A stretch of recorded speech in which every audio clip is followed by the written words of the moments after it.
What's up, everybody? It's Brian, Ramen Adventures, here with another 3-minute ramen. And today I'm here with... Hedy, I'm barbecue pitmaster and jewelry artist.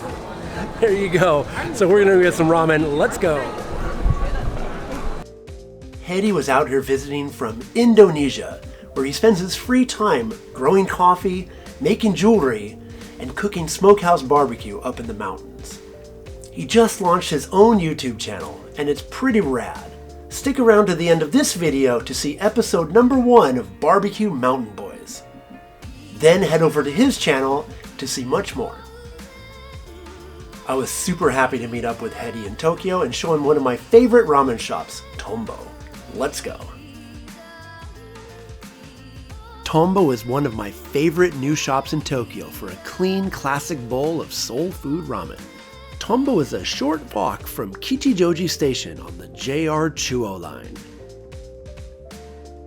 They opened in 2018 to a lot of hype.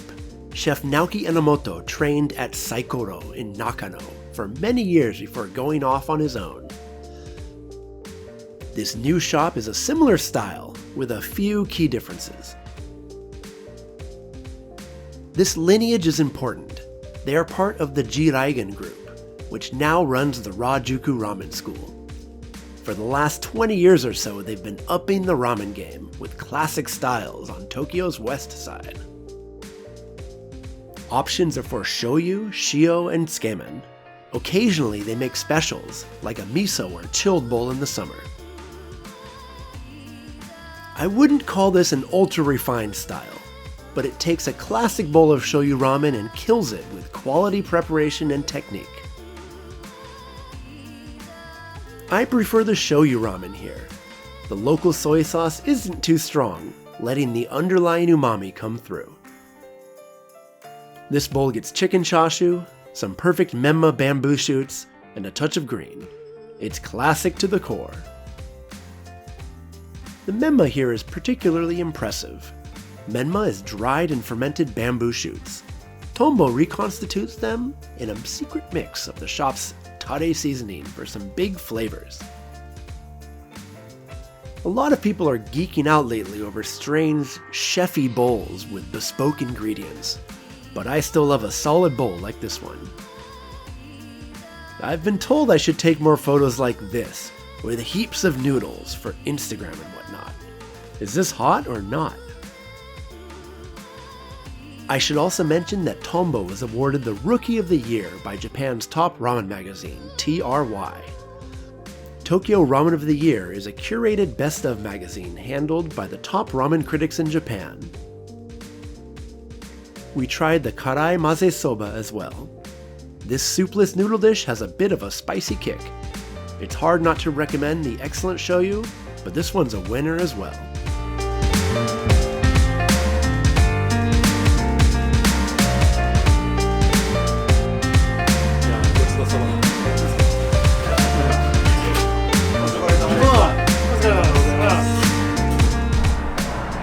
Gochiso-sama, yeah. It's good stuff, man. Yeah, Right. The master chef Saikoro, legend in the ramen game. So yeah, Kichijoji, check it out. A bunch of customers just came in, so I'm not gonna talk to the chef right now. He's getting busy. But yeah, what'd you think, man? Tombo? Tombo, it's umaine. Nice. All right, we're out of here.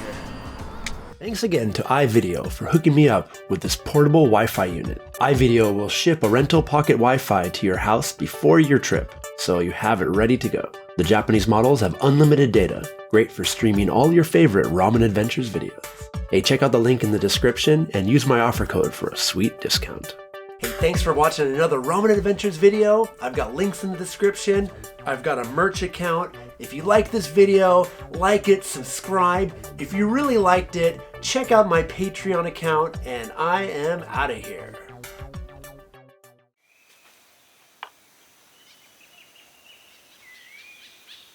Karena bagi gua barbecue itu adalah art.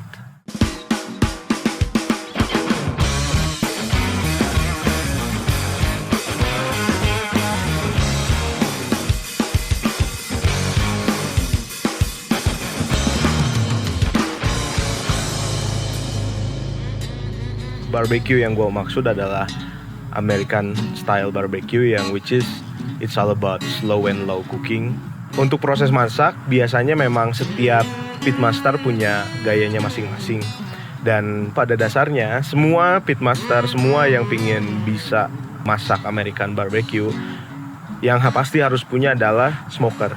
Smoker itu ada banyak jenisnya. Ada dari mulai smoker yang menggunakan bahan bakar gas, listrik, dan juga yang tradisional. Tapi di sini gua cenderung menggunakan yang tradisional karena yang tradisional ini kita menggunakan kayu masih fresh dan kita proses sendiri untuk menghasilkan flavor smoke yang menurut gue unik sih. Biasanya kalau barbecue itu cut untuk beef yang gue suka itu ada 2 jenis cut. Ada beef brisket sama beef short ribs. Beef brisket itu dia mengandung banyak kolagen dan connective tissue. Itu sejenis kayak otot sih kalau bisa kita bilang. Basic dari proses tersebut, kalau American style dan khususnya di Texas style barbecue, brisket itu cukup dilumuri dengan rub. Rubnya sendiri just salt and pepper. Cuman tiap orang punya taste yang beda-beda kan. Kalau gue personally, bagi gue salt and pepper kurang puas sih buat diri gue sendiri. Makanya gue di sini coba bikin special rub sendiri yang gue explore dan gue sebutnya barbecue mountain boy signature rub. Dan biasanya setelah salt and pepper gue rub si brisket tersebut dan let it rest for like 2 hours dan baru kita masak di smoker tersebut. Dengan teknik pemasakan yang slow and low, jadi maksudnya adalah teknik pemasakan ini menggunakan slow time dan low temperature. Semua dari kolagen, dari fat, dari si tisu atau otot tersebut, ketika kita masak 9-12 jam dengan suhu yang biasanya sih gue set suhu gue harus kita jaga tuh antara 200-250 Fahrenheit selama 9-12 jam. Nggak boleh kurang, nggak boleh lebih. Suhu daging sudah mencapai titik internalnya 150 Fahrenheit, di situ terjadi proses dari kolagen yang ada di sebuah daging tersebut berubah menjadi gelatin. Dari gelatin itu dia melumuri semua bagian daging yang membuat daging tersebut menjadi juicy, menjadi empuk, dan juga flavorful.